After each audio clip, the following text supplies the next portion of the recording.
اللہ تبارک و تعالیٰ نے قرآن کریم میں اپنے بندوں کی تعریف فرمائی اور کہا وعباد الرحمن الذین یمشون علی الارض ہونا وَإِذَا خَاطَبَهُمُ الْجَاهِلُونَ قَالُوا سَلَامًا وَالَّذِينَ يَبِيتُونَ لِرَبِّهِمْ سُجَّدًا وَقِيَامًا وَالَّذِينَ يَقُولُونَ رَبَّنَا اصْرِفْ عَنَّا عَذَابَ جَهَنَّمَ إِنَّ عَذَابَهَا كَانَ غَرَامًا إِنَّهَا سَاءَتْ مُسْتَقَرًّا وَمُقَامًا۔ کہ رحمان کے خاص بندے وہ ہیں جو زمین پر عاجزی کے ساتھ چلتے ہیں، اور جب ان سے جہالت والے لوگ جہالت کی بات چیت کرتے ہیں تو وہ رفع شر کی بات کرتے ہیں، یعنی جن باتوں سے برائی کا خطرہ ہو ان باتوں کے متعلق کہتے ہیں کہ یہ بات چھوڑ دیجیے، اس سے برائی کا خطرہ ہے۔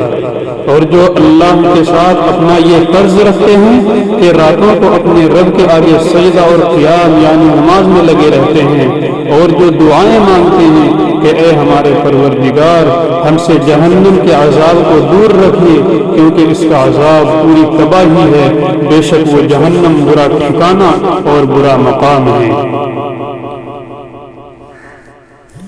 بعض مقامات پر اللہ تبارک و تعالیٰ نے اپنے عذاب سے ڈرنے والوں کی تعریف فرمائی۔ قرآن کریم کی آیت میں ہے وَيَرْجُونَ رَحْمَتَهُ وَيَخَافُونَ عَذَابَهُ، اور وہ خدا کی رحمت کے امیدوار ہیں اور اس کے عذاب سے ڈرتے ہیں۔ وَالَّذِينَ هُمْ مِنْ عَذَابِ رَبِّهِمْ مُشْفِقُونَ، اور جو لوگ اپنے پروردگار کے عذاب سے ڈرنے والے ہیں۔ إِنَّ عَذَابَ رَبِّهِمْ غَيْرُ مَأْمُونٍ، اور واقعی ان کے پروردگار کا عذاب بے خوف ہونے کی چیز نہیں۔ اللہ تبارک و تعالیٰ کا عذاب ایسی چیز نہیں کہ جس سے بے خوف ہو کر ہم اپنے گھروں میں بیٹھ جائیں اور ہم اللہ کو یاد نہ کریں، بلکہ ہر وقت ہمیں اللہ کے عذاب سے ڈرتے رہنا چاہیے۔ ذَلِكَ لِمَنْ خَافَ مَقَامِي وَخَافَ وَعِيدِ، یہ وعدہ آباد رکھنے کا ہر اس شخص کے لیے ہے جو میرے روبرو کھڑے ہونے سے ڈرے اور میری وعید یعنی عذاب کے وعدے سے ڈرے۔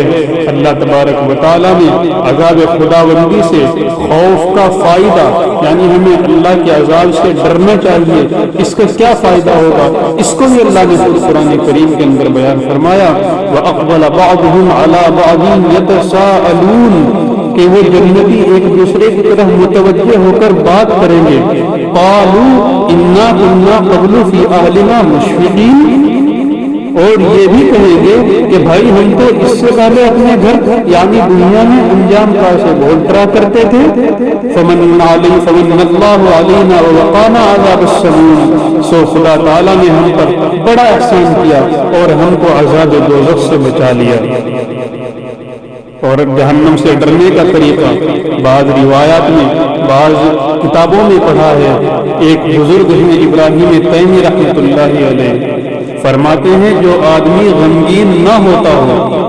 اسے چاہیے کہ وہ اس سے خوف کرے کہ وہ دوزخیوں میں سے نہ ہو جائے،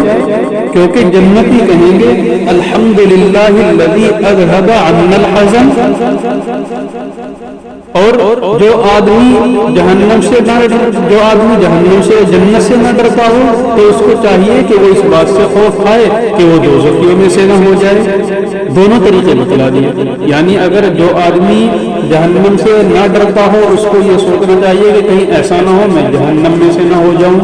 اور اس کا حوالہ بھی ابراہیم تیمی رحمۃ اللہ علیہ نے بیان فرمایا الحمدللہ الذی اذھب عنا الحزن، یہ جنتی کہیں گے کہ تمام تعریفیں اس اللہ کے لیے ہیں جس نے ہم سے غم کی جگہ یعنی جہنم سے ہم کو دور کر دیا، ہم سے غم کو دور کر دیا۔ بہت ساری روایات میں یہ ملتا ہے کہ نبی اکرم صلی اللہ علیہ وسلم جہنم سے بے پناہ بہت زیادہ پناہ مانگتے تھے۔ نبی اکرم صلی اللہ علیہ وسلم جہنم سے بہت زیادہ پناہ مانگتے تھے، اور اس کے متعلق حضرات صحابہ کرام کو نماز وغیرہ میں حکم فرماتے تھے کہ نماز کے بعد یہ دعائیں کیا کرو کہ اللہ ہماری جہنم سے حفاظت فرما۔ چنانچہ حضرت انس رضی اللہ عنہ فرماتے ہیں کہ حضور صلی اللہ علیہ وسلم کی دعا اکثر یہ ہوتی تھی ربنا آتنا فی الدنیا حسنہ وفی الآخرۃ حسنۃ وقنا عذاب النار، حضرت ابو ہریرہ فرماتے ہیں کہ میں نے نبی اکرم صلی اللہ علیہ وسلم کو یہ دعا فرماتے ہوئے سنا، اللہم انی اعوذ بک من حر جہنم۔ اور صحابہ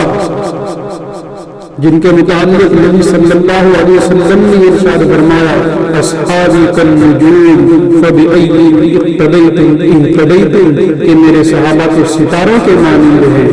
جس کی بھی اقتدا کر لو گے تم راہ پا جاؤ گے، ہدایت پا جاؤ گے۔ وہ بھی جہنم سے بے انتہا پناہ مانگتے تھے، ہر وقت جہنم کے خوف سے روتے تھے۔ چنانچہ روایات میں آتا ہے کہ خلیفہ ثانی حضرت عمر رضی اللہ عنہ وہ فرماتے ہیں کہ اگر آسمان سے کوئی منادی کرے کہ اے لوگوں تم سب جنت میں داخل ہونے والے ہو سوائے ایک آدمی کے، تو میں ڈرتا ہوں کہ وہ میں نہ ہوں۔ اب اندازہ لگاؤ آپ کو اور مجھے کتنا خوف کھانا چاہیے۔ یہ خوف وہ کھا رہے ہیں جو خلیفۃ المسلمین ہیں،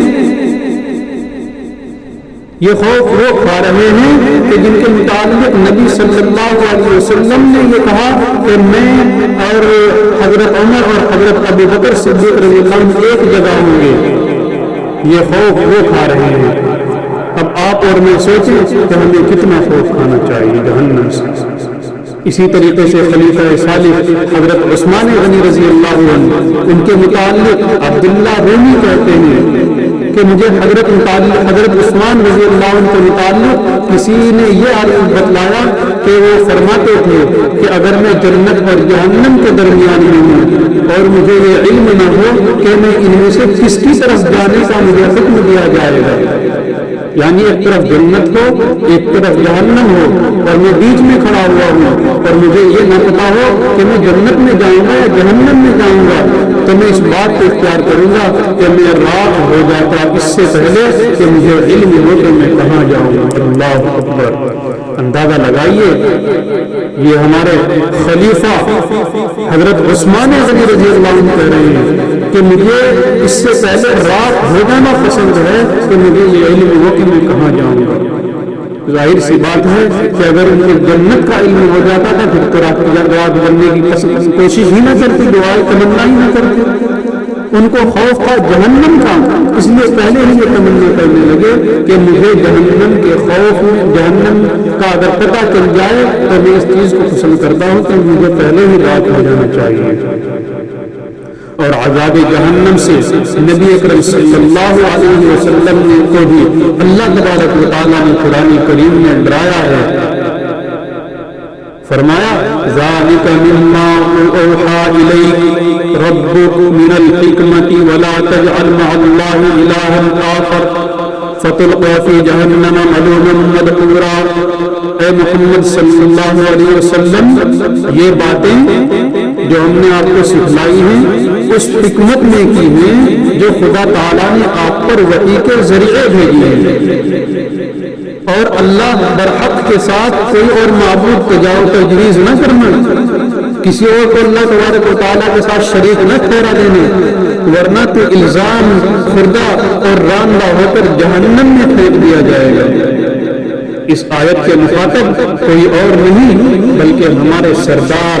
سید الکونین صلی اللہ علیہ وسلم ہیں، جب ان کو یہ خطاب ہے کہ خدا نخواستہ اگر انہوں نے بھی خدا کا شریک ٹھہرایا تو ان کو بھی جہنم میں ڈال دیا جائے گا، تو ان لوگوں کا کیا حال ہوگا جو خدا کے نافرمان ہوں گے۔ اللہ تعالیٰ ہمیں اپنی امان میں رکھے۔ اسی طریقے سے اللہ تبارک و تعالیٰ نے فرشتوں کو بھی جہنم سے ڈرایا ہے۔ فرمایا وَمَن يَقُلْ مِنْهُمْ إِنِّي إِلَٰهٌ مِّن دُونِهِ فَذَلِكَ نَجْزِيهِ جَهَنَّمَ كَذَلِكَ نَجْزِي الظَّالِمِينَ۔ اور ان میں سے جو شخص بالفرض یوں کہے کہ نعوذ باللہ میں اللہ تبارک و تعالیٰ کے علاوہ دوسرا معبود ہوں، تو ہم اس کو سزائے جہنم دیں گے اور ہم ظالموں کو ایسی ہی سزا دیا کرتے ہیں۔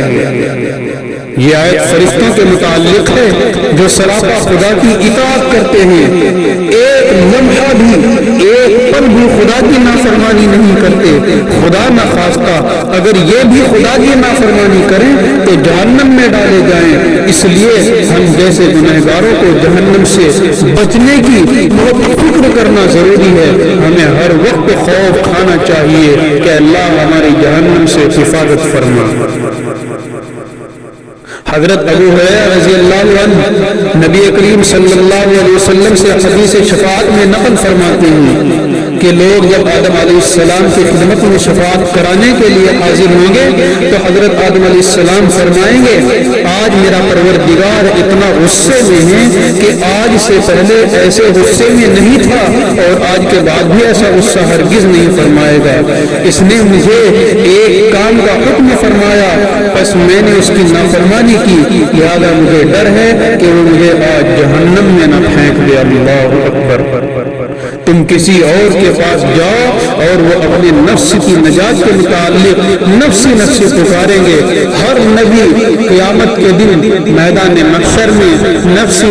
پکارے گا اور کہے گا کہ اے اللہ میں کسی کا سوال نہیں کرتا۔ حضرت ابراہیم علیہ السلام خلیل اللہ کا لقب ملا، اللہ نے دوست بنایا، وہ بھی نفسی کہیں گے، اپنے باپ کی سفارش کے لیے تیار نہیں ہوں گے۔ حضرت عیسیٰ علیہ السلام جن کو اللہ تبارک و تعالیٰ نے اپنے حکم سے پیدا فرمایا، اپنی ماں کی وہ بھی سفارش نہیں کریں گے، وہ بھی یہی کہہ رہے ہوں گے یا رب نفسی، اے اللہ آج مجھے بخش دے، اے اللہ آج مجھے بخش دے۔ یا اللہ میں اپنی ماں مریم کا سوال نہیں کرتا، مگر میرے دوستو ہم سب کے آقا سید الکونین صلی اللہ علیہ وسلم وہاں پر یہ نہیں کہہ رہے ہوں گے نفسی، بلکہ میرے آقا کہہ رہے ہوں گے یا رب امتی، اے اللہ میری امت کو بخش دے، اے اللہ میری امت کو بخش دے۔ یہ ہمارے نبی صلی اللہ علیہ وسلم کا ہم سے عشق، اور ہم اندازہ لگائیں کہ ہمارا اپنے نبی سے کتنا عشق ہے، ہم کتنا اپنے نبی کے اوپر درود پڑھتے ہیں۔ سوچنے کی بات ہے کہ ہر نبی جہنم سے ڈر رہا ہے، سب انبیاء ڈریں گے، صدیقین ڈریں گے، شہداء ڈریں گے، اولیاء اللہ ڈریں گے، سب سے سب جہنم سے ڈریں گے۔ ایک عارف کا قول ہے، فرماتے ہیں کہ مجھے اللہ تعالیٰ سے شرم آتی ہے کہ میں اس کی عبادت اس امید سے کروں کہ مجھے جنت ملے گی، اس طرح میں اس برے مزدور کی طرح ہو جاؤں جس کو اجرت ملے تو کام کرے اور اگر اس کو اجرت نہ ملے تو وہ کام نہ کرے۔ اور اس سے بھی مجھے حیا آتی ہے کہ میں اللہ تعالیٰ کی عبادت جہنم کے خوف سے کروں اور میں اس مزدور کی طرح ہو جاؤں کہ جس کو دھمکایا جائے تو وہ کام کرے اور دھمکایا نہ جائے تو وہ کام کرنا چھوڑ دے۔